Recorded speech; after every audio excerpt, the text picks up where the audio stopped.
নমস্কার সবাইকে, আশা করি তোমরা সবাই ভালো আছো। আমাদের আর্ট চ্যানেলে তোমাদেরকে স্বাগতম জানাই। বিগত কিছু বছর আগে অর্থাৎ লকডাউনের সময় আমাদের এই আর্ট চ্যানেলটি শুরু করেছিলাম। আমাদের কলেজের কিছু অ্যাসেসমেন্টের কারণের জন্য বন্ধ করতে হয়, কিন্তু আমরা 3 বন্ধু মিলে এই আর্ট চ্যানেলটি আবার নতুন করে শুরু করলাম। আশা করি আমাদের আর্ট ব্লকের চ্যানেলের ভিডিওগুলি তোমাদের ভালো লাগবে। তাই আজ প্রথমেই আমরা শুরু করবো আমাদের চ্যানেলের নাম দিয়ে। এই আর্ট ব্লকের অক্ষরগুলো দিয়ে আমরা কুইলিং আর্ট করব। ভিডিও শুরু করার আগে যারা নতুন আছো, please do subscribe to our channel and press the bell icon, যাতে আমাদের আর্ট ব্লকের নতুন কোনো ভিডিও এলে তোমরা সঙ্গে সঙ্গে তোমাদের নোটিফিকেশানে পেতে পারো। চলো তাহলে শুরু করা যাক। তার আগে তোমাদের ছোট করে এই কুইলিং আর্টের ইতিহাসের ব্যাপারে বলি। এর উৎপত্তি কীভাবে হয়ে উঠেছিল। কুইলিং আর্ট হলো একটি আর্টের ফর্ম যা ভিন্ন নকশা দ্বারা তৈরি করা হয়। এর স্ট্রিপগুলিকে ভিন্ন আকৃতি দিয়ে আঠার সাহায্যে একত্রিত করে এর ডিজাইন তৈরি করা হতো। কুইলিংকে পেপার স্ক্রোলিং কিংবা পেপার রোলিং হিসাবে পরিচিত। এর দীর্ঘমেয়াদী একটি আকর্ষণীয় ইতিহাস রয়েছে। কুইলিংয়ের উৎপত্তি একটি কাগজের উদ্ভাবনের সাথে সাথে শুরু করা হয়। চীনের 105 খ্রিস্টাব্দে এবং মিশরের কিছু সমাধি কুইলিংয়ের মতো আকৃতি দ্বারা একটি ডিজাইন তৈরি করা হতো।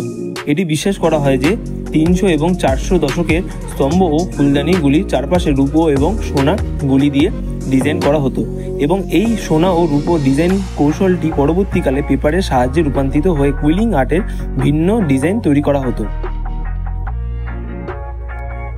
1995 সালের দিকে প্রথম পেপার মিলে আবির্ভাবের সাথে সাথে কাগজের উৎপাদনের প্রতিষ্ঠিত হয়ে উঠেছিল, এবং ধীরে ধীরে কুইলিং আর্টেরও উৎপত্তি হয়ে ওঠে।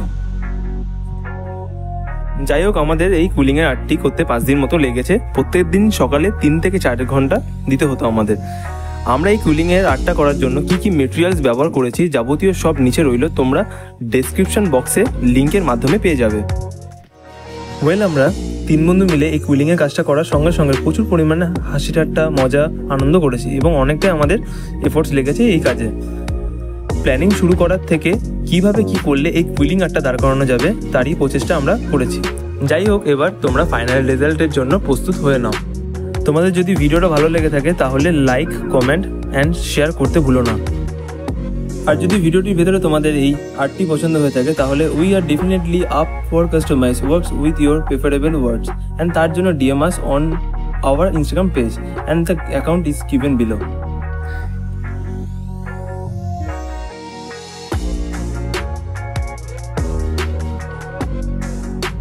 Enjoy the small time-lapse video.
এই ভিডিওটি শেষ পর্যন্ত দেখার জন্য অনেক ধন্যবাদ। পরের ভিডিওতে আমাদের দেখা হচ্ছে, তাহলে সবাই ভালো থেকো, টাটা।